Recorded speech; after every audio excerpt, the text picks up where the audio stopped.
Welcome and welcome back to the Smoking League podcast. It's been a couple of weeks, but we're back. Before we get started, let's give a few shout outs. Shout out to Derek and Lowe over here at Zodi'x. They're having a couple of cutting lights. Shout out to Marlon Wayan, who will be here in a little later. Shout out to Luciano, uh, Ron Harper, the underrated stick. Shout out. Um, Shout out to our guest, Brian Francois, my brother. Great to have you. Brother, I appreciate you for having me. And let me talk a little bit. So I'm a native of Houston. Migrated to Austin for opportunity. It's quieter, safer. It looks like the future. Technology. I'm a nerd. That whole piece. In this journey, I was grinding. Went through car trouble. Traded my car in. Met this brother. Have watched his journey excel. Got to know his story. It was even more beautiful. Here we are. Brian Francois, grateful husband of a beautiful wife. Shout out to Mika for you, with you. Yes, indeed. Shout out to the missus. I love you, girl. Proud father of four. And when I say that, brothers, we very often don't give people flowers to funerals. I'm saying a proud father of four. He was a father. You were a father before me. The shit that you see me doing, if you're a close friend, you might see it in my story. If you are a friend, I tell you, or you've seen it. The father that I am is the result of some of what I've seen you do. B. Come on. No, real talk. No, I appreciate that, man. No, like I appreciate a that. silent mentor. Sure. No, seriously. Sure. What I seen you do with B, to stomach and Yes. overcome. Yes, indeed. Yes, indeed. And the outcome, Yes, the indeed. quality time. Yeah. I'm like picking the career to appropriate time to coach. You remember all of that? B. Yeah. Proud father of I four. appreciate that, man. Yeah. Thank you. Clothing line owner and designer. Shout out to you and your bro. Yeah, Francois V. Yes, sir. Yes, sir. The alumni know what's up, man. NOLA native. We all know New Orleans, my spirit home as a Creole Haitian descendant, and we're here. And a boss in the corporate world.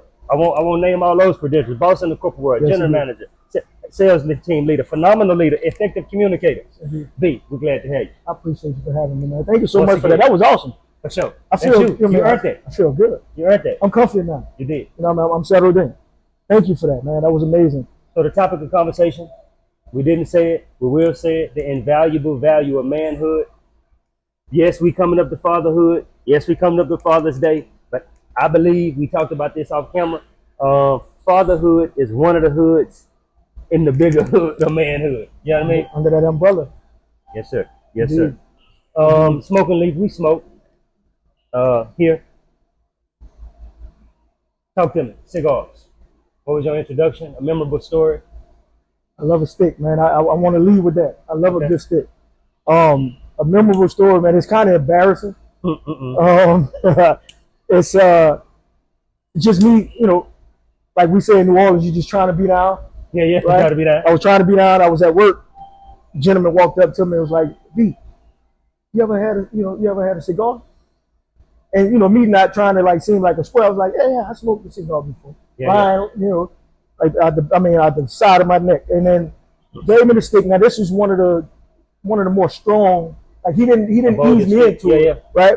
And it was one of those ones that it had me on my back. So on my way home, after smoking like half of this stick, right? I'm on my way home. I'm driving up 35, headed back to North Austin. Okay, you're in Austin. Okay. I call him midway, bro. What you lace my cigar? How you feeling? Man, how you feeling at this bro. time? I'm sitting in the car seat. You hear me? I'm sitting in the car seat, and I feel like I started levitating.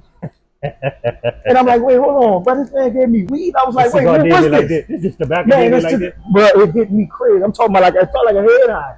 I'm driving up 35, just like I'm like, wow. I don't. So I had to call him. What you put in this? What you doing, man? What you do? You do me like this. And then a couple years go by, right? Because it kind of deterred me. I was like, nah, this can't be right. Mm-hmm. I'm good on that. But then my mother-in-law, shout out to my mother-in-law, my beautiful mother-in-law, she introduced me to the Crazy Alice brand, the fat bottom betters, and then I found that to be more my speed. So you'll see me, it's more palatable for me, and then I can do that in conjunction with something good to sip on, and it kind of mellows me out. Yeah. But that initially, man, I was I bit off more than I could chew. No, I totally get that, and we often talk about different tips about smoking cigars, but if you don't mind that, in the as you grow to appreciate a cigar, find something palatable to you. There's different scents, there's different flavors, different tastes, different leaves. So just find what's palatable to you. He mentioned the Sweet Alice. It's really a go-to for people, beginners, but people in general, and ladies like it. It's a sweet taste, great pairing with something sweet, and so yeah. What's that? Sweet Crazy Alice. Crazy Alice. I said Sweet Alice. Fat bottom. There's Sweet Jane is the one you may be thinking about. Yeah. Yep. Sweet Jane is what I was thinking. Thank you. But great sticks, man. I got a few at home that I have to keep on deck, and I'm leaving with a couple. What's some go-tos? So my go-tos, it's just that, right? And I mean, you can't go wrong with the.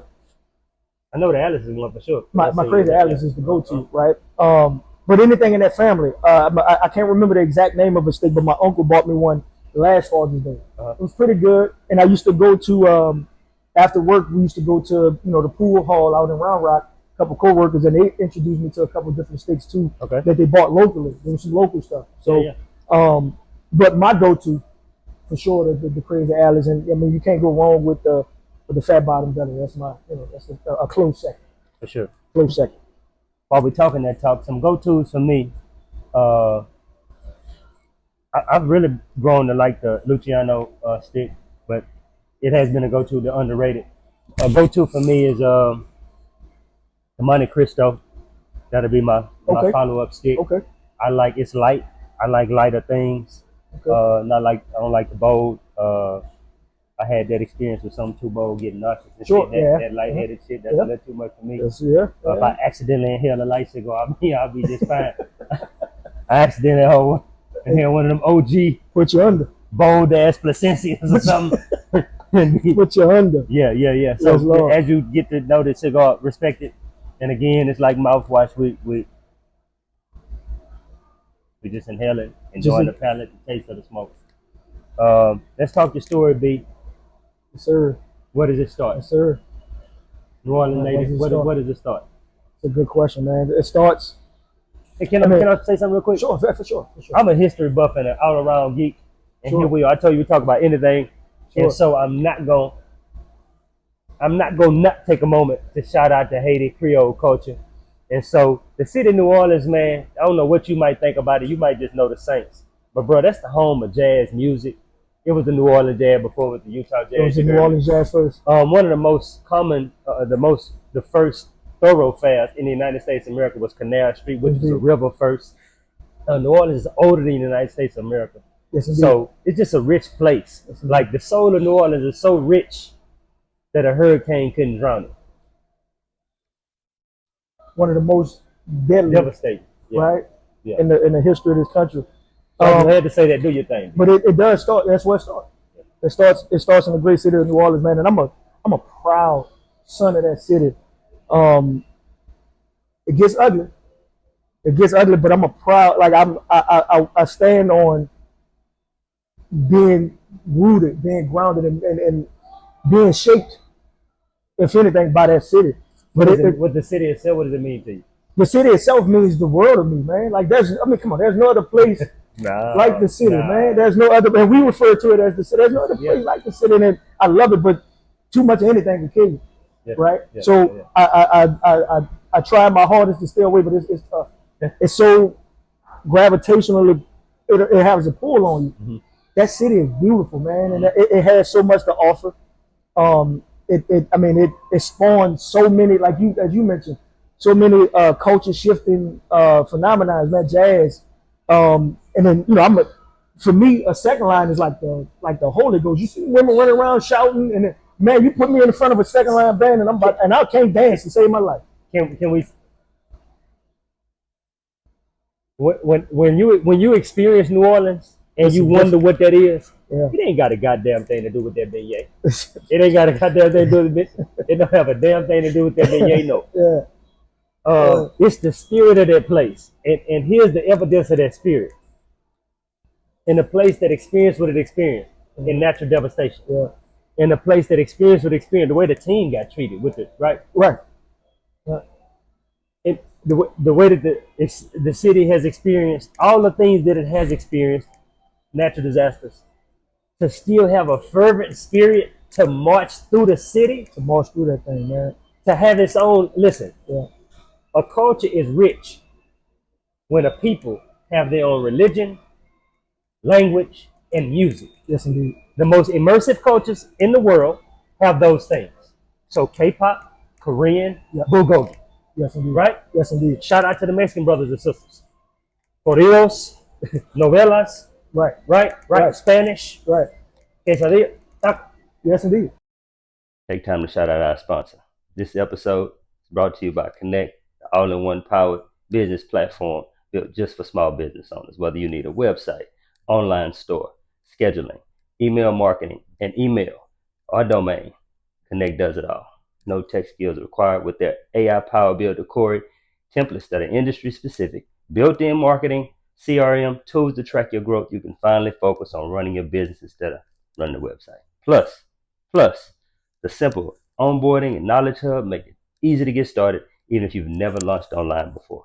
Get started today. Watch your business work smarter, not harder. Visit www.knykt.co. I'm a proud son of that city. It gets ugly.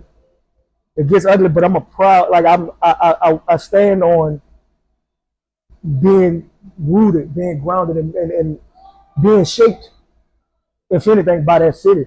But what the city itself, what does it mean to you? The city itself means the world to me, man. Like come on, there's no other place like the city, man. There's no other, and we refer to it as the city. There's no other place like the city, and I love it, but too much of anything can kill you, right? So I try my hardest to stay away, but it's tough. It's so gravitational, it has a pull on you. Mm-hmm. That city is beautiful, man, and it has so much to offer.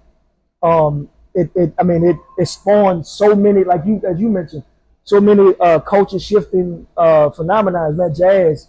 And then for me, a second line is like the Holy Ghost. You see women running around shouting, and then, man, you put me in front of a second line band, and I can't dance to save my life. Can we? When you experience New Orleans and you wonder what that is, it ain't got a goddamn thing to do with that beignet. It ain't got a goddamn thing to do with it. It don't have a damn thing to do with that beignet, no. It's the spirit of that place. And here's the evidence of that spirit. In a place that experienced what it experienced in natural devastation. Yeah. In a place that experienced what it experienced, the way the team got treated with it, right? Right.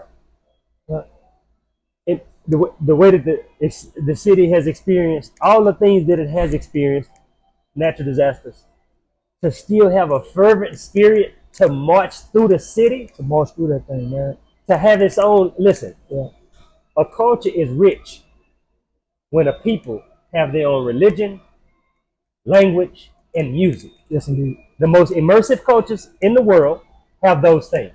So K-pop, Korean, bulgogi. Yes, indeed. Right? Yes, indeed. Shout out to the Mexican brothers and sisters. Corridos, novelas. Right. Spanish. Right. Quesadilla. Taco. Yes, indeed. Right? Yes, indeed. Jamaicans. Curry, beef patties, ginger beer, reggae. Yes, indeed. New Orleans had it. And it's rich, and you see that manifest in things like the second line. For the people, I know what the second line is. For the people, tell them what the second line is. Oh, man. Or explain what they've seen and didn't know what was the second line. Gotcha. So hopefully I do the city justice by trying to explain this, man. But what it is a brass band and certain percussion, right? So you'll see like a 5 to 7 piece band that plays, anything from jazz to, they can even put some bounce in it. Yeah, and it will be bouncing. And it starts at a certain point. There's a start and an ending, right? So it starts at a certain point. But New Orleans is so small. What day of the week we doing? Oh, it's on Sunday. Absolutely. So every Sunday, and then there's one big one that is called the Super Sunday. And then I'm from the Night Ward. I'm from Night Ward, New Orleans. The Florida Project, to be specific. Shout out to my folks in Florida. Shout out to the Night. We have one called the Nine Time, right? That they do every year. They crown the king and the queen. It's a whole thing. But the second line itself and its origins it's a brass band. We assemble to celebrate, and it was assembled to celebrate the homegoing of a loved one originally. But instead of mourning and doing it, we have the first line. That's that slow walk that you will see. You can go on YouTube and kind of and do some research, right? But it's the first line where we're sending them home. But this second line, oh, we about to turn it up, and we're gonna celebrate it because this is, death is inevitable, right? And it's gonna happen to all of us. We don't know the expiration date, but for when it does happen, we're gonna celebrate you. Celebrating the day. Oh, we're gonna celebrate you, and we're gonna send you home, right? So that was the origin of it, man. But we find any reason to get together, man. And every Sunday, the great city allowed the locals to get together. Start at a certain point. It might start uptown New Orleans, end up at Hunter's Field, right? It may start at Hunter's Field and end up in the night war at Bunny Friends. So it's just one of those things, and everybody it's so rich in nature to where there's no publication of, hey, this is where we're gonna meet. What energy you feel? I mean, watching in the center. No, listen, I told you, like when you're, I equate it to the Holy Ghost. Seriously, when the times that I did go to church and I see these people just feeling something that I don't experience personally, but when I get in front of a second line band and we marching in the city that I love so much, I'm like that. I'm overtaken by it. It's something that it's unworldly, man. It's something unnatural that happens, and it's just like you forget about all your struggles, you forget about all your worries, and you just celebrate in that moment. Can I interject and participate? You mind? Not at all. No, please, not at all. Sister Iyanla Van said, I've quoted this sister several times on the pod. Shout out to her again. In her book, The Spirit of a Man, she broaches a topic that I love, and it's called, the topic is ancestral memory. Okay. And genetic memory. Okay. And she says, like, as a black person, a descendant of slaves, when you watch a movie, Roots, or some movie that portrays the destruction of Black Wall Street, or some devastating experience in the past, the feeling that you had as if you're there, the sometimes enraging feeling or incessant feeling, sad, overwhelming sadness. Her explanation for that is that it's attached to ancestral memory. Interesting. And so she says now. She says a lot, and I'm gonna add this. If you your skin gets cut, and you never go outside again, your skin will find its color. It remembers the melanin. That's genetic memory. That's the same genetic memory that remembers if Nemo had diabetes, or if Big Mama had sugar. You know what I'm talking about? Right? It's the same memory that remembers that. Understood. So if genetic memory can remember that your daddy went to jail, so you're genetically predisposed to go to prison. For sure. Why doesn't your genes remember genetic greatness? My genes don't remember that we invented jazz. I'm a Haitian descendant. My genes don't. Am I predisposed to freedom? Right. Understood. Right. Understood. And absolutely. I think that genetic connection is that ancestral memory. Sure. And I think that Holy Spirit is that ancestral presence, that greatness, the invention of music, the invention of not the invention, but a great contribution to commerce New Orleans was because of its prominence in the French Empire, whatever. Indeed. And it's a long-standing tradition, man, and it's one of those things to where you can only experience it in that fashion in the city of New Orleans. Of course. Right? Because we can have the first time you told me about Manchu, I called you in the second line. Let's talk Manchu. Coming right down. Let's talk Manchu. If you want to talk Manchu, my high school right around the corner that I graduated from. Shout out to Manchu, best fried rice and cold drinks in Lola. Talk that talk. I don't give a damn. Look, this is my orders. Just in case anybody running to me in the city, I want a two-piece fish with double rice. And tell them put some duck sauce and some soy sauce in my bag. And I'm going by my way. I'm gonna eat it under the bread. Yeah. And then I'm gonna get my leftovers. You know the cold drink. What flavor? Oh, yeah. I gotta get the pineapple. The pineapple big shot. And and I mean, truth be told, man, I'm not opposed to. I can't remember it now. I'm drawing a blank. But there's a fruit punch, and it's gonna come back to me eventually, man. But yeah, I'm not opposed to grabbing me, one of my little fruit punch shots. You know what I mean? And then while I'm at it, give me a half a pint of that Hennessy too, and I'm gonna go ahead and buy my business. You know what I'm saying? For sure. Yeah. So behind the plexiglass. Oh yeah, behind it. It's right there. Yeah, you ain't gotta reach for it. Just give me my issue and let me go on by my business. You did. But I'm glad you enjoyed it, man. For sure. Good recommendation again. If you want to go down through there and experience that, you want to experience NOLA and that, Manchu. You gotta go to Manchu, man. You gotta go to Manchu. I love it. That's the only stop that I make. That's the first stop I make when I get there. My people, I love you. I'm gonna see y'all when I get there. But I gotta go holler at. Manchu. I gotta go get my issue. Okay, we talking food. Shout out to D. Oh yeah, my brother, man, the mom, man. You're doing that. He's exquisite. Man, beloved. I mean, you're killing it, bro. I'm proud of you. You've expanded the brand. Keep the internet drooling every day. I mean, I see the post, and he works too. He let you know. Off your ass and on your feet. We out here. Here you go. We out here. Off your ass and on your feet. That's my brother. I love you, man. Shout out. I love you. But yeah. Now he's doing this thing. He got a new location in Baton Rouge. I saw that. He's fucking him up. He's doing this thing. He's doing this thing, and I'm proud of him, man. Absolutely. They come from they come from the lineage, right? We from the Florida Project, grew up together, man, and that's a brother of mine. But the Florida itself. That's what I was going to say. You want to go there? Life in the Florida. Man, I still know what the Florida Project smell like. I don't know if that sounds weird. No, of course. But I know in the building that I grew up in, it's no longer there. So when you can drive through the project still, and I knew exactly how many steps it took me to get to my apartment, where I was, and man, it was what I equated to it, because I'm still really good friends with the guys, right? And one of my best friends, the best friend to this day, he lived upstairs from me, and I used to equate, there's heaven upstairs and hell downstairs, because I used to go up there for solace, and I remember a situation to where I got into some street stuff, right? If I may, and then only thing I wanted to do, I didn't want to go home because I knew my mom was gonna hold me accountable for something I wasn't ready for. Right. And I just wanted to go run up and then, hey, bro, listen, I need to stay here for a few minutes to get my mind right, and then I'll go home. But my dog, he wasn't there, you know what I mean? And I remember that, that situation vividly, and that's one of my most memorable memories of growing up in the Florida Project. But I fell in love with basketball in the Florida Project, right? I learned how to swim, by way of the Florida Project. Man, I learned how to talk to a young lady by way of the Florida. That's my love. That's my true love. With struggles, some of this is loaded up from third board, the trade and that. Sure. With all the struggles, it'll still feel like community. That's my true love. That's my true love. We don't. Florida Project. We don't go against each other. We don't beef.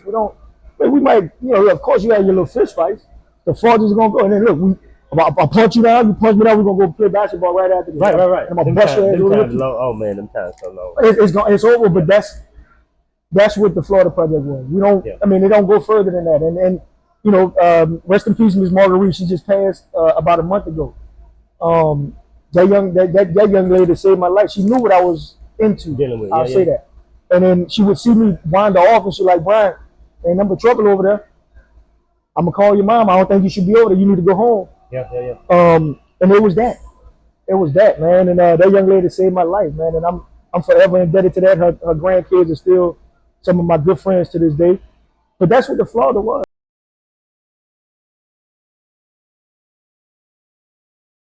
B.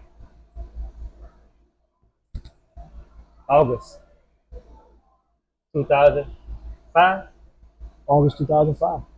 What happened in August 2005? One of the most devastating natural disasters to ever happen to this country. Hurricane Katrina. Mayor Ray Nagin, New Orleans. What did that experience? What was it like, B? The experience was something that I can't. And for the people, you were in the city. No, I was there. So if we can start from that section of that. Yeah, for sure. So I was there for the entire time. So I remember my aunt, Miss Charlene McBride. She was a supervisor at the Holiday Inn, downtown. French Quarters, New Orleans. Yeah. She lived in the Calio on the 3rd floor. So we was like, okay, well, cool. We can come to your crib and we up high. We should be fine. Because hurricanes is commonplace. Houston, New Orleans is every year. Like regular. You see snow in New York. It's just regular. And I'm just a kid at that point. I just graduated high school. I was working at Popeyes. I just wanted me some G nights, me some G to weed. I was cool with the, so. But And then I remember my manager saying, "Hey, man, what y'all gonna do for this storm?"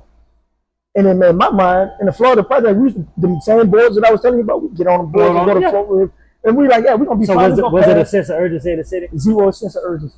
We're gonna ride this one out. We're gonna go back to work whenever we the water go down, have a couple of days out. Yeah. The water wasn't even a topic of discussion. It wasn't even a thought.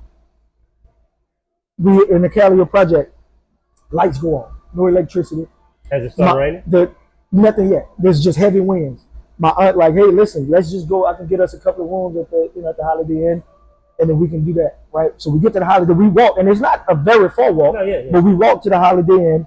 I had my 3-month-old godson at the time, and then right we all walk. The freeway, really. It's literally just because the Calio is right there, and the station. Yeah. So we right there, it's right on the side of the Superdome and all of that. So we walk there, get the rooms. We all satisfied. We good. We eating, we laugh, enjoying it, and I'm a lover of laughs. Yeah. I'm the biggest. I'm gonna laugh wherever I'm at. I'm gonna make some fun of something, right? So we up there joking around, I'm gripping people, and we talking, and we doing our thing. The lights and electricity goes because now Katrina's hitting. I remember being outside by the pool, laying on at the hotel, laying on the patio by the pool with my godson on my chest, wind blowing, and we just I can't wait. Who all up there in the hotel? You and your man? It's about 30 of us. Okay. It's about deep, like family, 30 deep, like not all of my family, but that's a lot of us. Yeah, the Francois flow. Yeah, we in and the McBrides too. You know what I mean? I'm it's a thing, right? Yeah. The Francois McBrides, that's my loves. We all in there, and I'm happy because I don't get to see my people that often. Yeah. Some of them because they lived over the water. They in the hotel. We having fun. We about to run through this. We about to cut up. Right. So free breakfast. What you mean in the morning? My auntie running this, man. What y'all talking about? It's like this is my love. This. So I'm out there and the wind started picking up. Yeah, you can see the pool furniture starting to kind of blow. And I'm like, damn, I'm tripping. I gotta go inside. I got the baby. He's gonna get sick. We're gonna get him inside. We doze off. Still not a crazy sense of urgency, no fear. No sense of, bro. This is like you mentioned. This is regular, 2-3 times a year sometimes. Right. We, the actual hurricane starting to, make its way to landfall. Lights and electricity, everything goes off in the hotel now. It's that bad. So now we're like, hold on. It might be citywide. Hold on. Right? So Katrina talking dirty to us right now. Right. She talking dirty, and then, we wake up the next morning. Up to this point, you've seen this. Up until this point, we knew because we can see the news and everything. We understand what we're up against, but we just, this in the city, man. We good. This is going to be regular. We're going to be right back to work. And that's the mindset, bro. You know what I mean? I want to drum that home. This was the mindset. It wasn't that we were unable to leave. We just didn't want to. We're like, man, we're about to go to work. We about to enjoy this free room. Right. And then we're going to go back to work. I'm going to go back to Popeye Monday. We're going to, you know what I mean? If just to understand this, New Orleans faced the Gulf of Mexico. Yes. Houston faced the Gulf. We see this water all the time. Yeah, we kiss it right in the mouth. It's not something that you're afraid of. Yeah. And it was just, again, it was regular. Now, mind you, I'm 18 years old at the time. I'm a kid.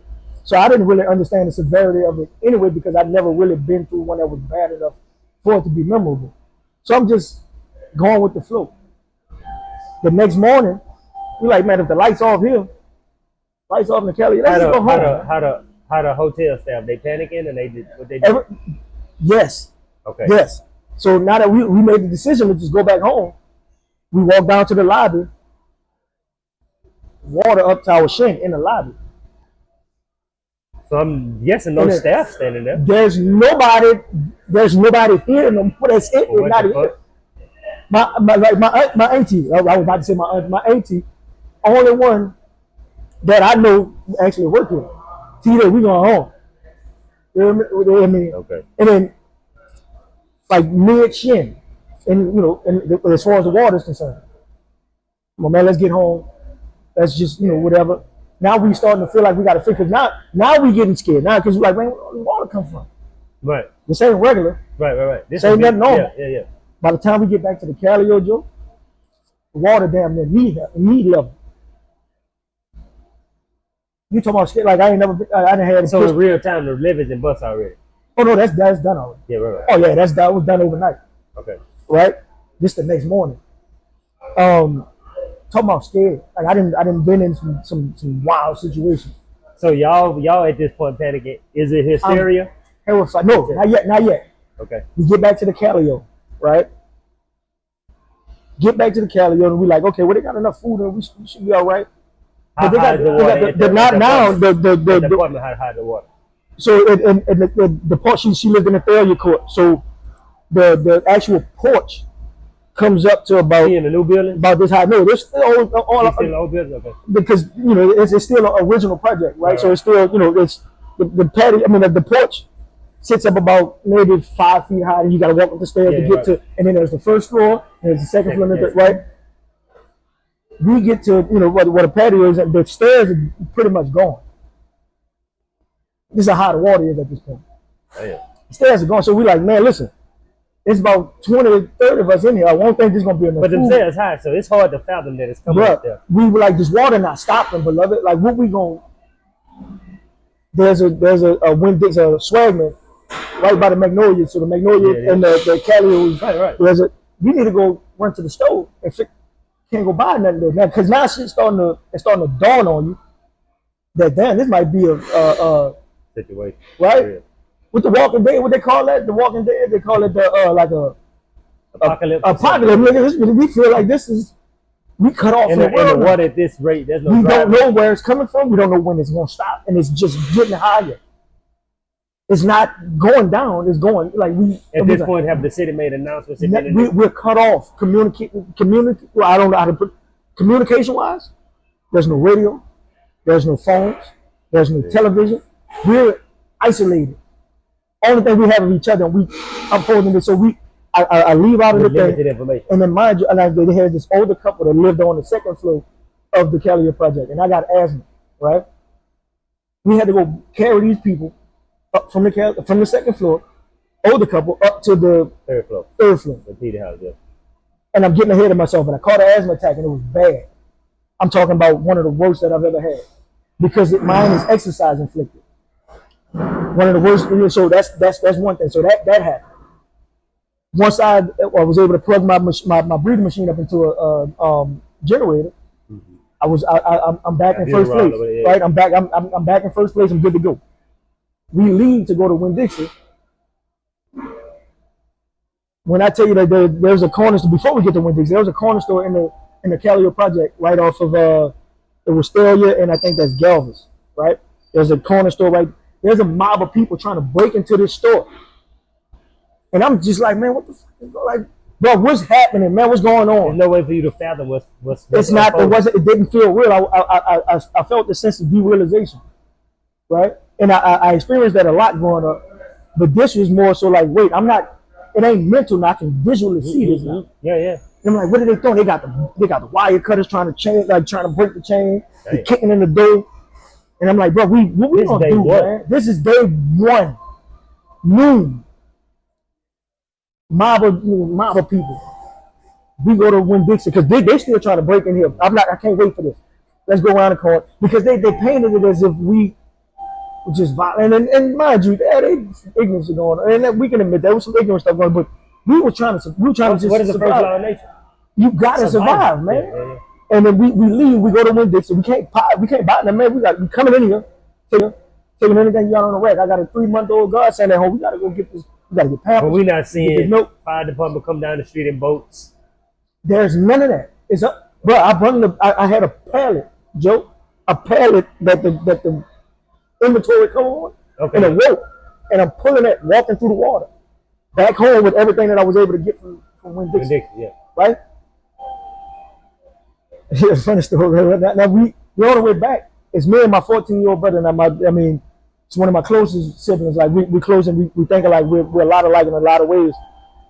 He was with me, and we walking back with this pallet. Well, how high is the water now? No, the water's still about because it's still around the same time frame. It's about within the same 2 to 3 hour time span. So the water's still about knee high. There was this young lady. Now in New Orleans, we have what we call neutral ground. Uptown is infamous for this. Explain that. So the neutral ground, Instagram. I know, but please explain. So the neutral ground is a divider, if I may, of the streets. Median. It's a median. Yeah. It's a median, and then this is where, and it's probably just a New Orleans thing, man. But I don't even know how to explain it, but it's a divide. So if you going the median, up the street and you can, there's a one way going this way to one way, and there's a median in the middle. It's a grassy plain to where people meet there, and it's rooted in some racism, right? Of course. But people can do their history, but it's rooted in racism, and they divided the communities initially. Absolutely. So there's a neutral grounds, and we're famous for those in the city. So Uptown, more specifically. As we're coming back, and I'm walking up Galvez to get back to the Calio, pulling up, right? There's this young lady, she drunk off her body. Faded. Faded. She don't know the lay of the land like that. It's dangerous time to be drunk. Oh, it's dangerous. She don't know the lay of the land. She clipped off the neutral ground, and boom, she face first into that water. Man. My little brother with me, he grabbed her by braids. He grabbed her braids up and pull her. And then, mind you, again, you got to be, this hindsight is 2020, but mind you, at that time, we didn't think, oh man, they got mortar oil in this water, they got gas in this water, right. They got all kind of contamination. This woman ain't gonna make it up out of here. Right. You get all of that off and you know what I'm saying, you done dollar. He pulled up out of the water and he was like, man, you got to be careful, bro. You got to be, and then that's when I started to feel a sense of despair. I mean, I was like, bro, what we doing? What's going on? Like, what's happening? Fast forward a couple hours later, now the water is even higher, thigh high now. And then, if you know, New Orleans is below sea level, so the streets are already low. So some portion of the project you walk in, you waist high. The other and now we like, bro, this water ain't stopping. Now it's coming up to the point so where the stairs are completely gone. What we gonna do? So now and I'm gonna fast forward to make it a longer story shorter. We decide to leave again. Like, we can't stay here because this water's not stopping. We need to go get on I-10. We need to go to Super, and we need to go get on a bridge to where we end up leaving. And I got my auntie, Micheline McBride, the same supervisor that I told you about. She on my back, beloved. I'm carrying her. The water that high to where she can't walk through the water. Because she ain't never but 5'1". And I literally got on, and I ain't trying to sound like a hero, but it's a funny story behind that. But she on my back, and I'm trying to get it because again, I know the lay of the land a little bit. They got this is probably gonna get a little deeper right there. We need to walk this way, and we made our way but on the way, and this is why I want kind of put a pin in it and leave it because I still get emotional. But on the way to I-10, as far as America is concerned, I get to the stop sign and I was like, damn, why they got a bag just floating in the fucking water? Like, it's like, man, it's strange. I'm very observant. I pay attention to everything around me. Like, man, it's a bag in the water. And man, we get closer, and I'm talking New Orleans, starting to mumble a little bit. Yeah. But I get closer, and I'm like, damn, that's crazy. Forgive me, it's a fucking baby, bro. Tied to the stop sign. So that he or she, I don't know if it was a boy or girl. I just knew that he or she was so deformed to where it was literally almost unrecognizable. So I'm like, damn, you must have been in the water. And that's when I was like, bro, this is it. Ain't nobody come and get us, man. Wherever this baby comes out, and I'm like, it's more than we would probably like to admit right now, or even want to recognize. Maybe more going forward, yeah. But they had the baby, Joe, tied to the fucking stop sign so that it don't float off. And I know this now because like the whole float off thing, because 20 years later, bro. But at that point, I lost all hope. When you talking about despair, I lost all hope. Yeah, we can go up here, but ain't nobody can get in to come get us. For how long? There's not a boat big enough. And if we get there, we on I-10. Eventually, we were able to get into the Superdome. And then fast forward a couple more days, we on a bus and they say, hey, all women and children go first. Let all of the women and kids go first. Putting us on these, because now the water is starting to go down, but we got to get out of the city because it's not habitable no more. Right. They're getting us out of there on Greyhounds.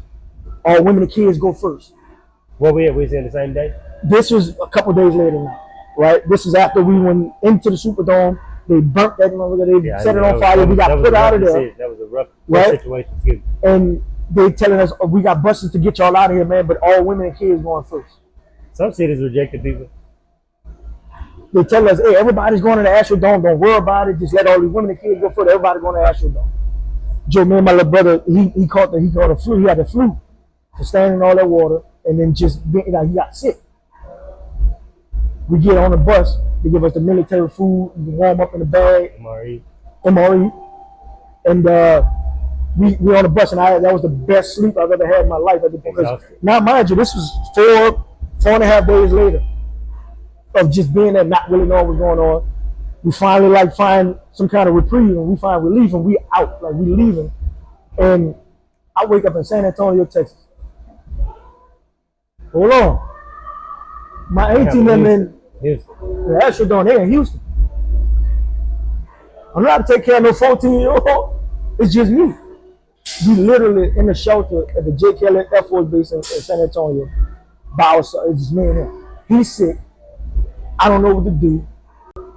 But that's it in a nutshell, right? And then that's what but I want to say this, and I feel for every single person that lost their life.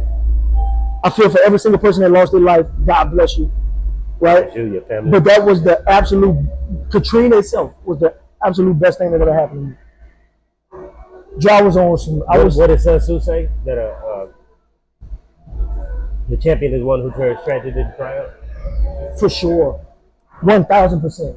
And then I say that without standing on the backs of the people that lost their life, because I feel for them, and I saw it, and that haunts me to this day. I remember that.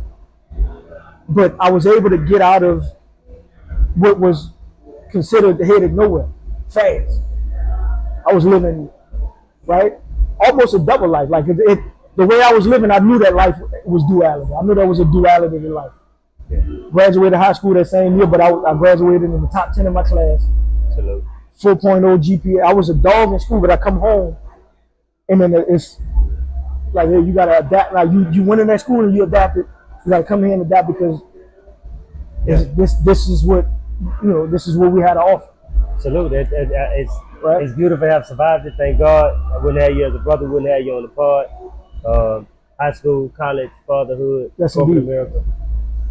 Tragedy, yes, triumph, invaluable value of manhood. Yes, indeed. So I appreciate you allowing me to share that story, man. That's one of my main. Special shout out to you, Mother, Titi, brothers. Y'all survived that. City of New Orleans. Yeah. And it's back, and it's better than Manchu back open, baby.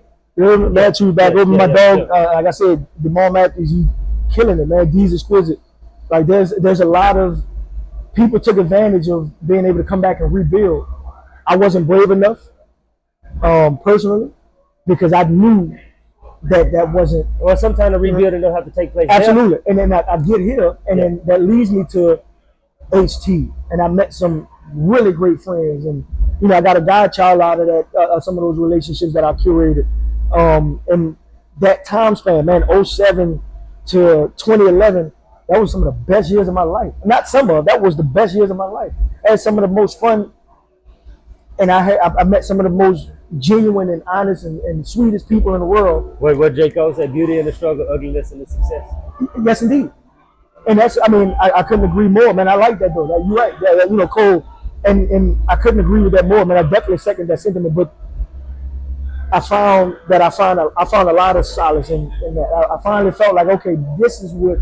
Okay, God, I hear. Okay, I'm gonna sit down and I'm gonna be still. I found that, and I was like, okay, I'm gonna be still. HT was beautiful, man. It's a historically black college, university. It's the oldest in the state of Texas. Yeah. It had the quintessential milestone here recently this year, and I was proud. 150, and I'm proud to have been, a part of that at some point in time. But yes, a power ram. You know what I mean? I know a lot of people gonna hate me for saying this, especially when you're from New Orleans. But go Longhorns. Go Longhorns.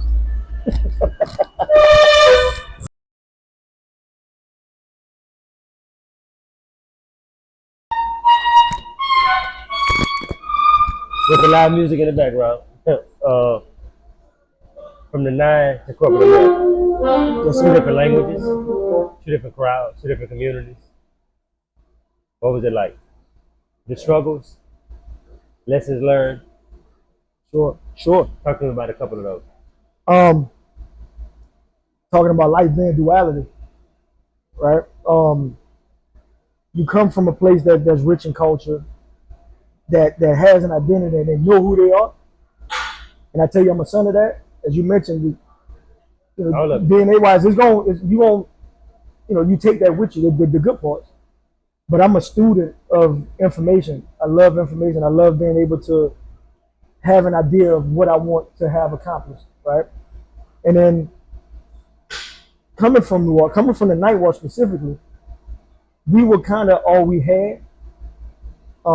And an excuse, a complaint, I should say, a complaint without a solution is just a complaint. Yeah.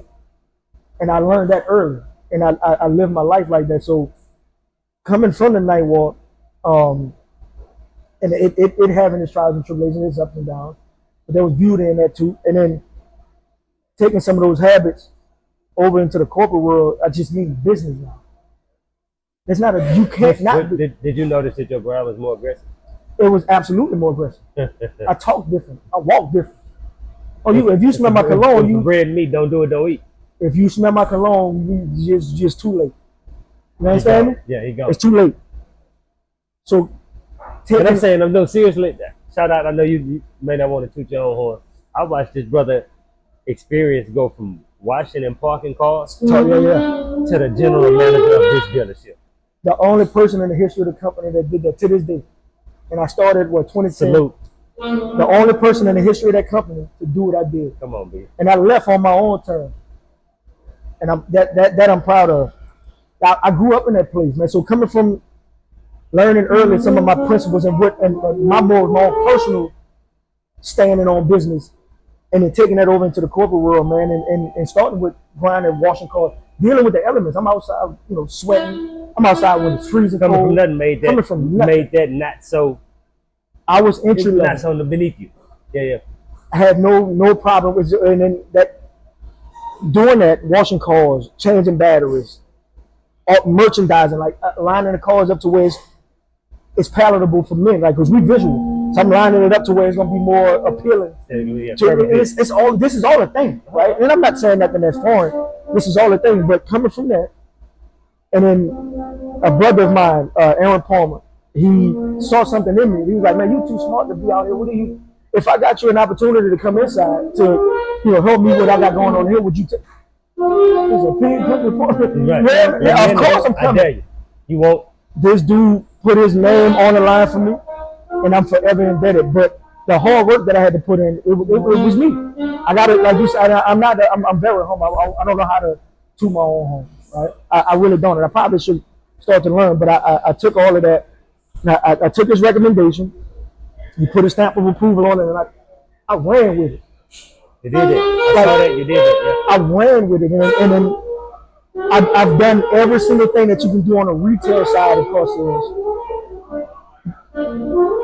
And when I get to the pinnacle, right, the GM position, and to where I was, the GM, I'm not only on one dealership, but multiple. Yeah.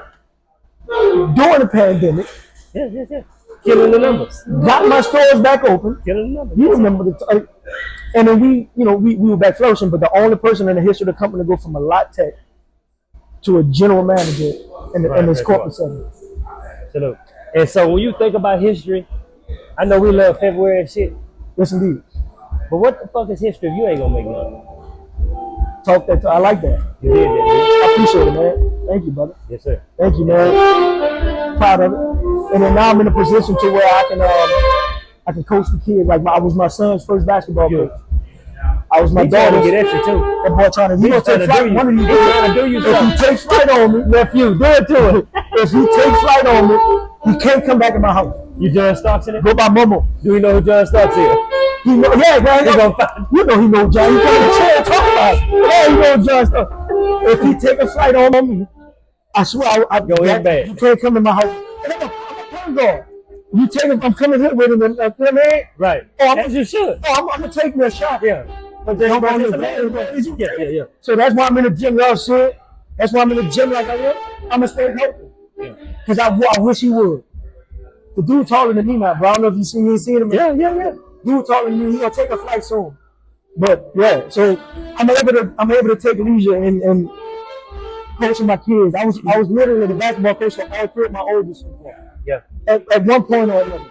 Beautiful to witness, B. And basketball is my first love, and to be able to share that with with my babies and mean the world of them. So yeah.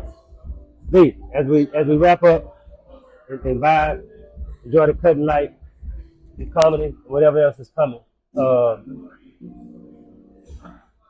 What's the plan? What 5 years look like for you? What's next?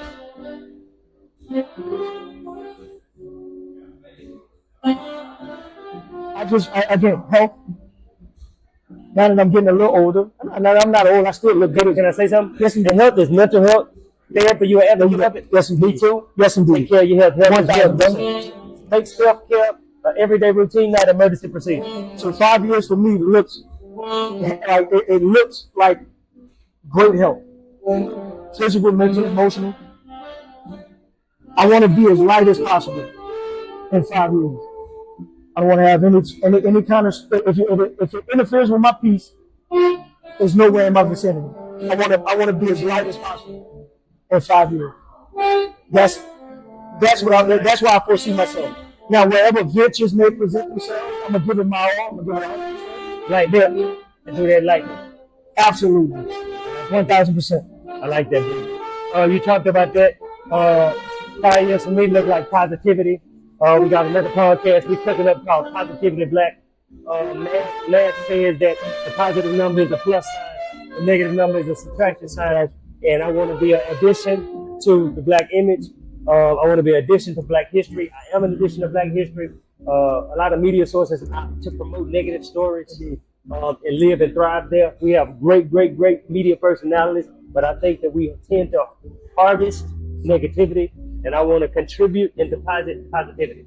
Positivity back. Next podcast coming up. B, take us out with any shout out, anything you got to say, anything you want to communicate. First and foremost, I appreciate the platform to be able to come and tell a story, an American story. And I look up to you, whether you know it or not. I look to you for guidance.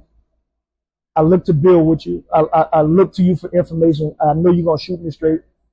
And you've been a great representation of what a gentleman and a scholar looks like to me.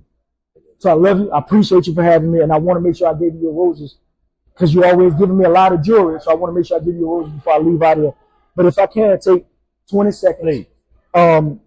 Because we talked about a lot of the successes of how I was able to come from a starting point and being at a certain point now, and the ending is to be told. But mental health is real. The struggle with mental health is real, man. Mental health, and this is mental health month. So I'm happy to be here on God's Day to be able to say that. And during the pandemic, as much success that I've seen, as impactful as I was able to be with the corporation that I was with, I was at my lowest mentally. I lost my role model. My aunt lost her youngest son. Right? My auntie, my cousin lost her only son. And I was at my lowest. With all of the success, I had the most success I've ever had to date. And I was at my lowest. I find pleasure in being a loner. But I do want to say that y'all need to check on your strong friends. Check on your strong friends because you never know what people are dealing with, right? Robin Williams, the late Robin Williams, rest in peace. He said you can fake depression. You can't fake depression, but you can fake happiness, right? Check on your people, and yourself. Make sure you take care of yourself, man. Because if you need the help, therapy is there. And it's a hell of a tool. It allows capacity overload, even if I may. You need to get rid of some of that. The baggage, it can be too heavy, and that bed that you keep putting it under, it ain't big enough. I like that too. Men, we like to build. Women like to build. People like to build. Like to build, you need things in your toolkit to do that. You gotta have a toolkit, right? You can't use a hammer for something that desires a screw. Correct. You have to have a toolkit, and You can either build or destroy. Right. Make sure that you check on your strong friends. Thank you. Right? Absolutely. Man, I appreciate you having me. Love you, brother. Love you, brother. Thank you, man. Thank y'all for tuning in. Like, share, subscribe. Peace. B, you, Ronell got a lot going on. Yep. Where can we find you? Where can we follow? How can we support the Airbnbs, the clothing line, anything you got going on? Please tell me. Sure. So, and we'll see. We have the links down below. My brother Ronell, he's big into the real estate aspect. His handle is Big Billionaire on Instagram. That's where we're most active. The Francois clothing, that's FRANSAUVE clothing on Instagram. My personal page, yes indeed. So my personal page is Normal Ain't Natural. And if you like to laugh, if you're a lover of laughter, you know, man, send me some videos, man. Send me something that's funny so I can repost. I don't care what it is. I'm gonna put it on my story. For sure. But thank you, man. Appreciate that. Thank you. Welcome back to the Smoking Leaf Podcast. Word of the week.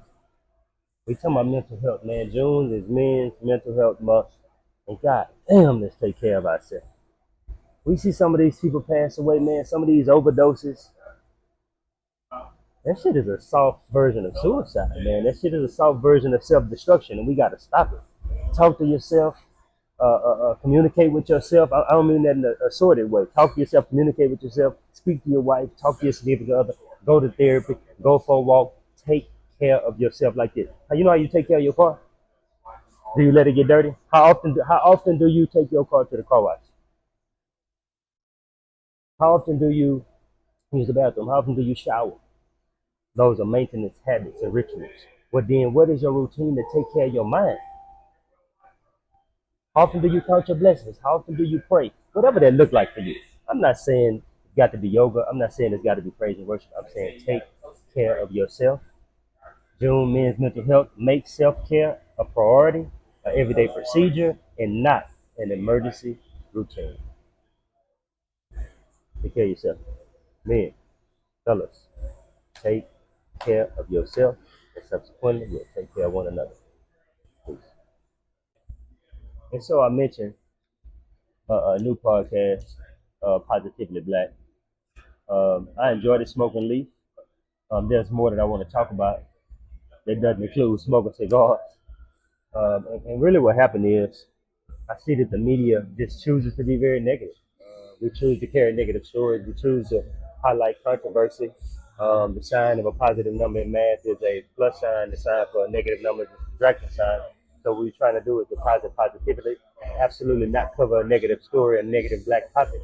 It'll be all positive black things. I am black. I choose to be positive. It'll be represented in the media and the podcast that I host next.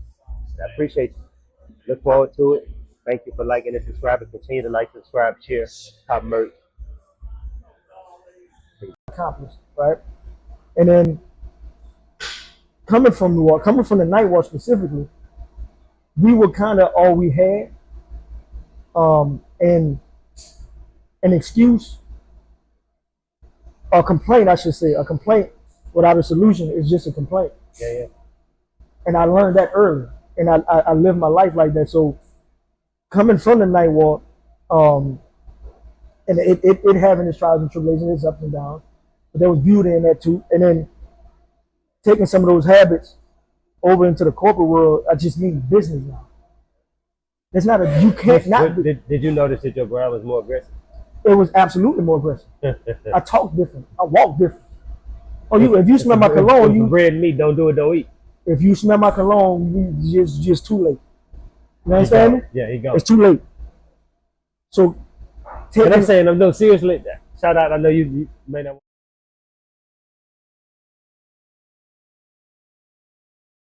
If you were wondering, hold on. If you were wondering if there's something missing in this episode, it might be just a little bit.